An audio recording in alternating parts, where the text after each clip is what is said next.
Hi, my name is Suzie Toot, and welcome to Tootober Week 4. This is the big butt-tooting vlog, Suzie's version. I gotta admit something to you. I thought that I would be running around, filming everything, getting everything I could possibly capture, the most exciting vlog you've ever seen in your entire life. And this was a very, very exciting tour, but also a very stressful one physically. Amazing, but the time with the camera has, I think, been smaller than I hoped. It's a smorgasbord. Board? Is it a board or a board? Board. I was right. A smorgasbord. This vlog is a smorgasbord of content, clips from the show, clips of us traveling, silly little things, me doing my makeup in various places, and giving you the tea. Yay! Save your schools to however you make money for happening.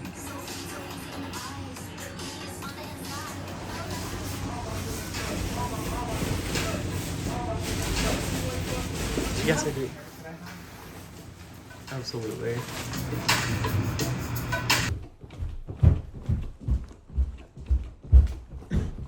Do me a brunch. Put the money in the booth. Man, I feel like a woman. I don't remember what happened at that movie. Oh my god, she's stuck. Oh, Three. oh my god, she's stuck. You can break your neck with those. With these, I can pop someone's eye out with these things. No, the life of a showgirl. Recording her. This is for the little video? This is you. This is your every number.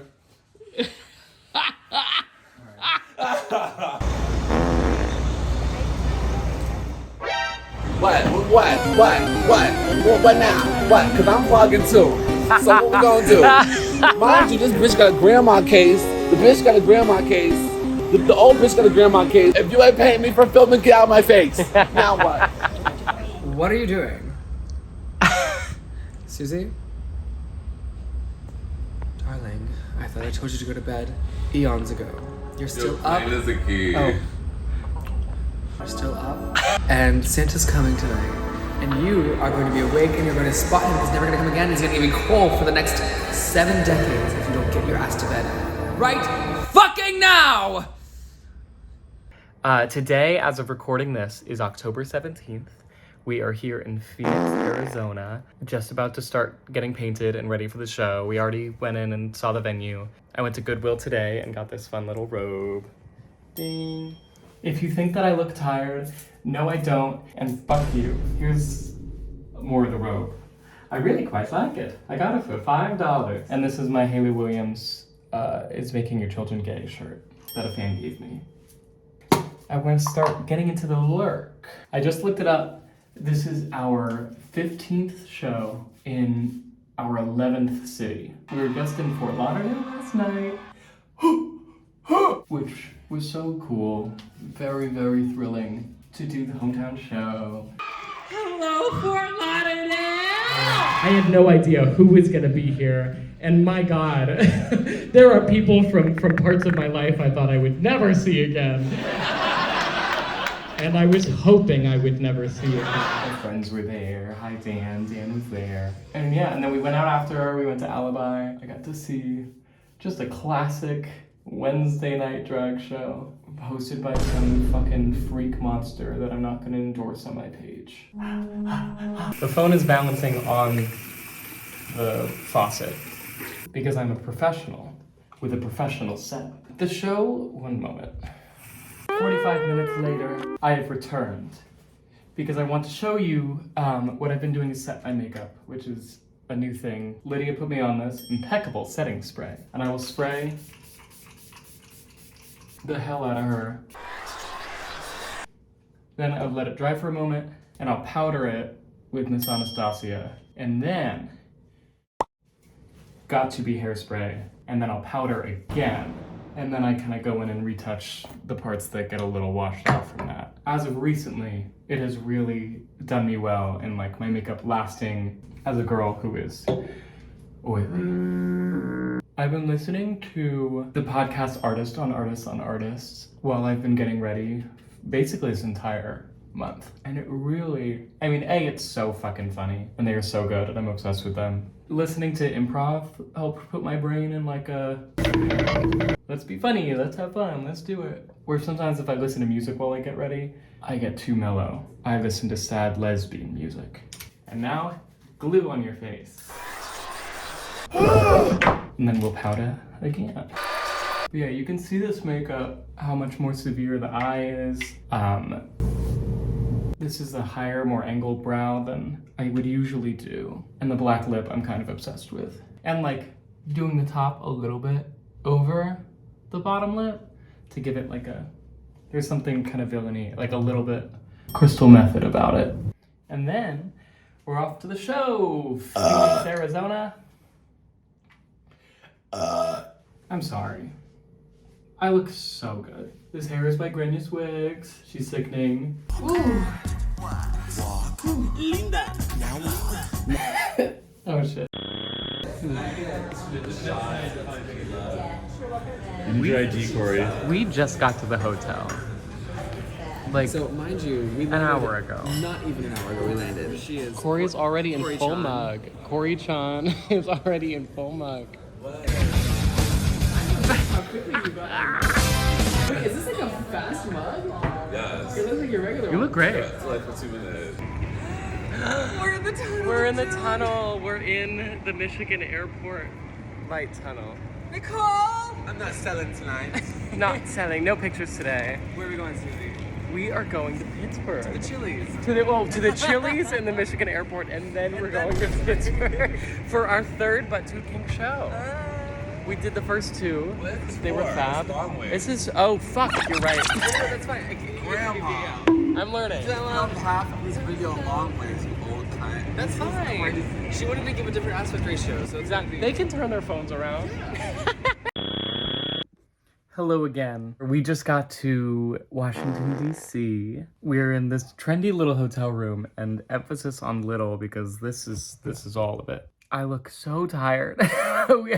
Every time you see me in this video, I will just be more and more exhausted. It's week 3 of the BUTTTOOTKING tour. Tomorrow is Brooklyn, and I get to sleep in my own bed, and I get a little break as well. Because the other girls had Pittsburgh, like, right away. And they got to reset their things and whatever. A whole new set of boy clothes. Last we chatted, I was heading to the show in Phoenix. We just came from a really fantastic show in San Jose at the San Jose Improv. It's like an old, gorgeous theater that's been around forever. Just the set, it's cool when you're in an environment that feels like we're putting on a show. And the crowd is so great, and Nikki Jizz was our guest hostess, and she was incredible. And so sweet and so cool. We've met so many cool drag queens doing this tour. Lucy Stool, Chevelle Brooks, and so I could not name them all, but... And then DC, we got Cake Pop, who I fucking love. So I cannot wait to see her. And then tomorrow's Brooklyn.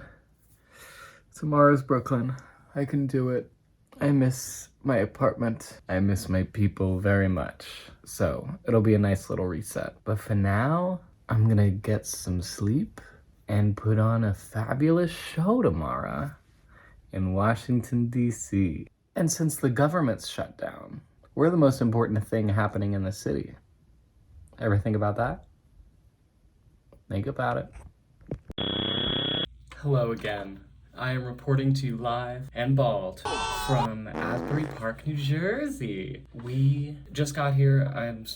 Just started painting. We have another question from Jake. How did your relationship with Corey and Lydia progress on and off show? When did you guys realize that people desperately needed BUTTTOOTKING? Corey and I clicked right away. During the Squirrel Games, I was like, good vibes. And she's like, a drag queen. A drag queen? Lydia and I clicked a little bit later on. We sort of, while we were designing our looks and like putting our looks together, realized that we have so much in common and so many weird movies, and there's just so much common ground there that we're like, holy shit. So just separately, I became close with both of them. Those are I think, the two closest girls. Which is funny because me and Lydia's relationship is on screen, and Corey and I look like we hate each other the entire time. Obviously, their relationship had progressed pretty quickly. After filming, but before we filmed the Lollapalooza, we had all these gigs together, and we were doing DragCon in the UK, and spent a lot of time, the three of us. There was all those clips from DragCon UK that the fans really liked, and me and Corey bullying each other on Twitter, and the fans came up with a name, BUTTTOOTKING. The fans kind of put it in the world. I think I was the first to say it. This would be a fun idea. Like, what if we did a tour together? That's crazy. And it was a joke. I was like, you know, in a perfect world, that'd be cool. Who knows how possible that is? So I made that tweet that resurfaced recently where I was like, BUTTTOOTKING tour, oh my god, who made this hashtag, what? As a bit, and also to see how people would react to it. When we filmed the Lollapalooza, and Corey and I had this lip sync in this big moment, and like they showed Corey Toot on screen. I am here to make sure that Suzie Toot's life is a living fucking hell. I was like, the pieces are all here now. Because Lydia and I have a relationship on screen. Corey and Lydia obviously have a relationship on screen, but Corey and I was only for like the fans who were in the know. We had literally come back from filming everything. We didn't know who had won yet. It was either me or Corey won. But I felt really good about the lip sync, the Corey Toot of it all. I was like, okay, this is deadass. Who do we talk to? More than anything, I think they're both such talented artists, and that a show with the three of us would be good. And I was right. And then here we are, like not all that much time later, touring the entire country like this. It's really fucking nuts. So yeah, you can tell the people that BUTTTOOTKING was my idea. Well, it was the fans' idea first, and I'm the one who actualized it. Pau, if that's how you pronounce it, P-A-U, asked, what's your favorite number, yours or not, from the BUTTTOOTKING tour? And I will tell you, I have two answers. They're both of my duets with Corey and Lydia are my favorite numbers in the show. Also, I lost a powder, and the only thing I had in my drag room in Brooklyn was this banana powder that we got from the set of Drag Race. They give us like all different colors. I've never used banana powder. Banana. Insert Nymphia Wind GIF. It was getting hot, so you're gonna have to deal with me just a little bit shirtless, okay? Mine and Lydia's possibly in Michigan number. First, it was a crazy idea that I had with like two drag costumes coming together to become a big monster. I love Possibly in Michigan. You should check it out ASAP. Well, it's scary. If you don't if you don't want to be traumatized and horrified, maybe don't. We did it for the first BUTTTOOTKING show, and then we like kind of reworked how the monster looked and reworked the tracks to be exclusively music from Possibly in Michigan. And there are some venues where we do it where the audience is like, and I kind of like live for those moments where it's just silence. They're like, we just had the Brooklyn show last night. It was so good to be home. Julie J was our hostess. And if you don't know who Julie J is, what the fuck are you on about? Because Julie J is one of the greatest drag entertainers of our time. She can do any song, and I will be like, And AJ was there taking pictures. Me and Lydia did a cute little shoot, which I don't know if it will be out by the time this goes up. But, I mean, my God. Our very first BUTTTOOTKING show was in Brooklyn, in New York, at $3 Bill. That was like our experiment to test out what this tour could look like. To be back is so full circle, it's so surreal. Because New York is obviously such a hub, there's a lot of folks who travel out. People from Thailand, from Finland, lots of great fan art and fan things. Oh, fun story. Okay. Every show we have our costume contest, which we just bring, you know, the fun costumes that jump out at us. We bring them on stage and we have them do a little lip sync showdown kind of thing. The very first show we did, a diva named Ava was dressed as a cross between Aunt Gladys from Weapons and Glinda from Wicked. So she was Aunt Gladys, which is fucking hilarious. And she ended up winning the contest because she served Fierce and Diva. Last night at $3 Bill in Brooklyn, there was a woman in the front dressed as the grandpa who ate paint thinking it was yogurt. Insert picture here. And I was obsessed with it. I said, that's hilarious. Come up on stage right now. One of two winners, because the entire dance, she just stood there like, he ate paint. Turns out, same person. Ava had come to this show, and I, without knowing that, was just like, your costume is sickening, come on stage, wins the contest. So now, she's the only person who has won 2 costume contests, and just by the merit and the virtue of her costume and performance. So shout out to you, Ava. Montage was also there. She was our special guest judge for the costume contest. And then here in Asbury New Park, Crystal is here. So we're like catching the girls as we go. We're going to Irvine soon, which is near LA. Joella's gonna be there. So we're picking up the girls as we go, which is exciting. It's always good to see the girls. The girls are busy. It's hard to catch all the girls, but we're doing it now. I'll check in with you later. Mwah. We are here in, literally have no idea. Oh, okay. We're in California. The Irvine show is tomorrow. No clue how close it is to LA, but that's what I was told. I had a 4-hour layover in the Phoenix airport, and I was chilly, so I bought this cute little sweater. Ding. This will be the finale of our little vlog here. Let me I wanted to answer a few more questions. This reminds me of like the Broadway.com vlogs. At the end, whoever it was would just sit and answer Twitter questions. And this is me. Hi, Broadway.com. Here's a question from Faye Fatale. How are you enjoying doing a tour like BUTTTOOTKING, where it's very theater-esque in the sense that it's the same costumes and numbers every night as opposed to local shows? That I love. This is my shit. Getting to do tours like this, and I've got a couple more. Building for them and preparing for them is a whole different vibe. It's the same number, same costume. So it has to be good enough that I will enjoy it for an extended amount of time. But then also with bigger venues, you can prepare something that has more storytelling element. That's the big difference, I think, with these things. I have some very exciting ideas, some numbers that I've come up with or have done in the past and are now expanding on and making larger. And I can also invest into the costuming and, hire incredible people like Beck Jones to do stuff because I'm gonna be wearing it for a month straight. Yeah, I have a lot of really cool plans. I'm excited to maybe at the end of these few tours, we'll look back and examine the concept and what I was going for in some of these numbers. The Christmas tour is gonna be lit. I just did a fitting for the Christmas tour when I was in Brooklyn. It's gonna be good. Lit is a clue. Number 1 Bosco and Lydia Adorer, not number 1 Suzie Adorer, but that's okay, asked me, do you have any regrets on your run on Drag Race? Which is a very good question. There's 2 answers to this. One, and is the true answer, I can't have any regrets because everything worked out the way that it needed to for me to be sitting right here in this hotel room right now. And I'm thrilled about it.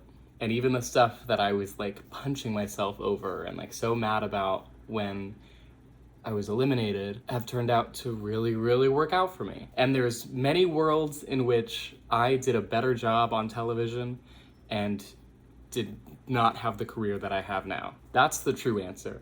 The fun, specific answer is if I were trying to win, what is the smallest amount of change I could make that could potentially have led me there? And it's impossible, and who knows? And the one thing I was thinking so hard in the hotel room, and you don't get to watch it back, so all you have is what's in your brain. But the one thing I kind of landed on, the Truman Capote challenge, it looked as though that role was, the role of Chicago was completely taken away from me. The longer truth of it is that Sam did have a moment where she said, hey y'all, she didn't get the role she wanted last time. If she wants it, let's give it to her. And then I reread the script really quickly and said, I'm terrified of this and I think I'll work better with a scene partner.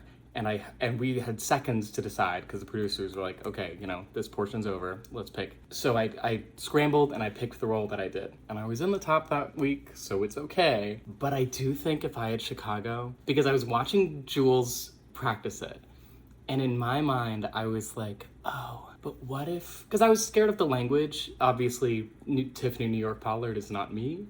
Well, I could have gone really, really dramatic Ryan Murphy with it, and then the language is funnier because it's so lifted and white and ridiculous. I could have camped it up.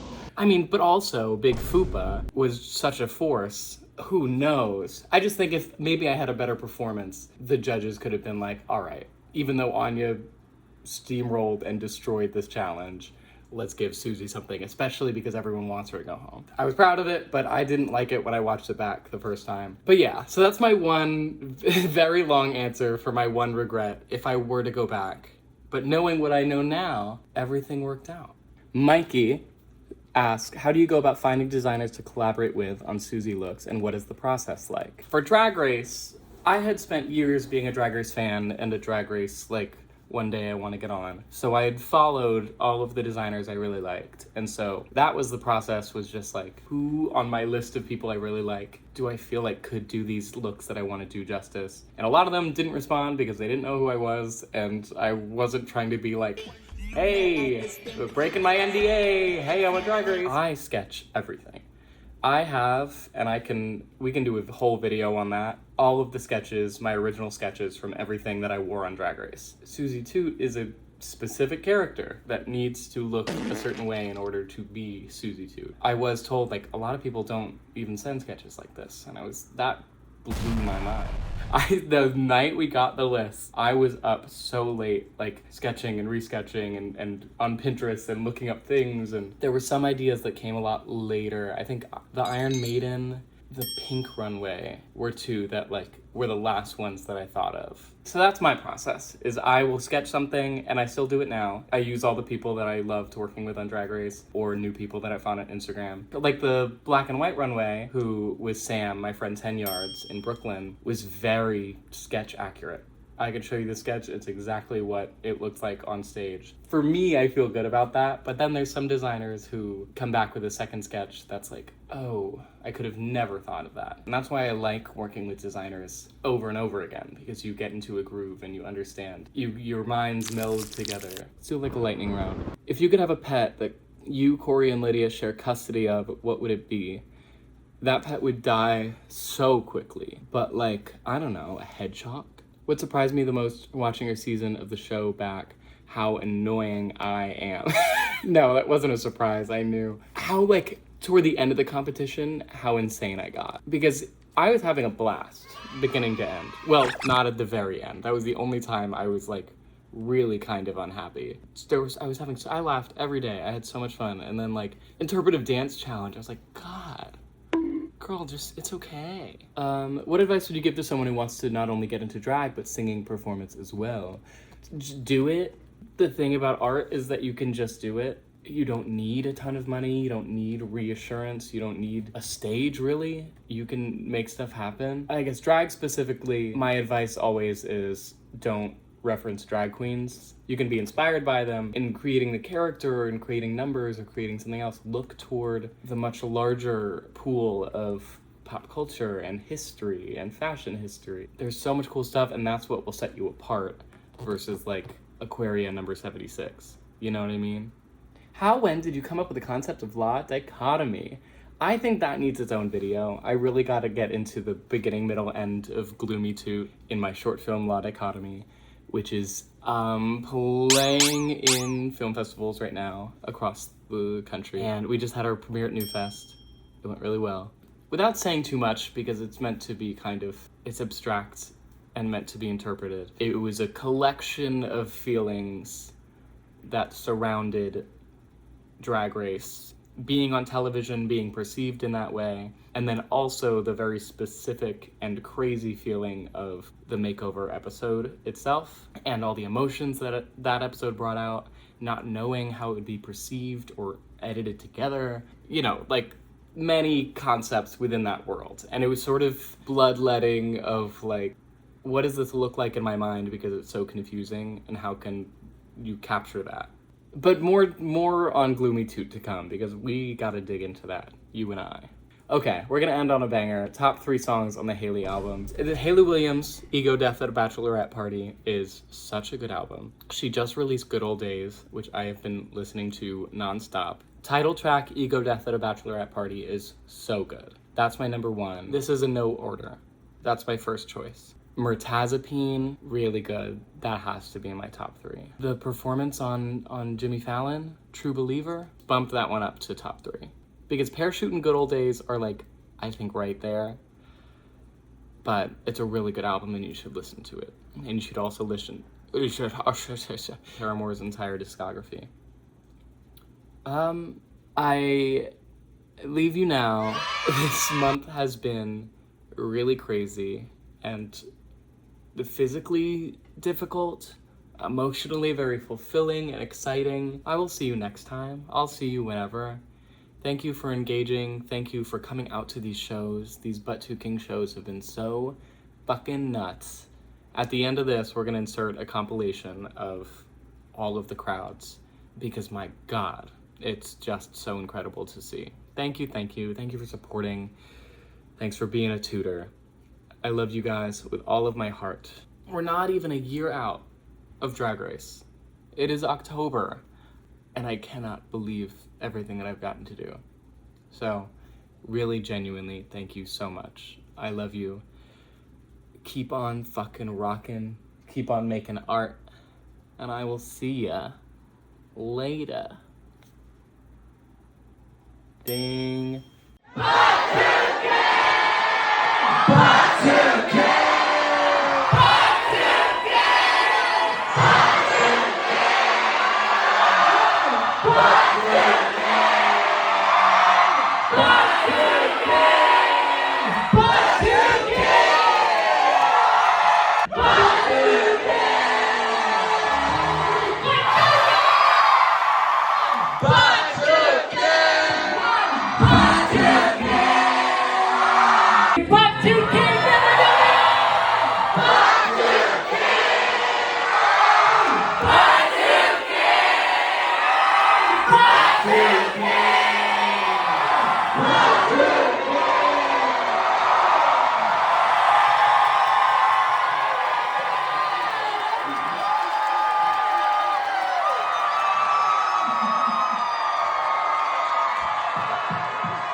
Do the fade, do the fade.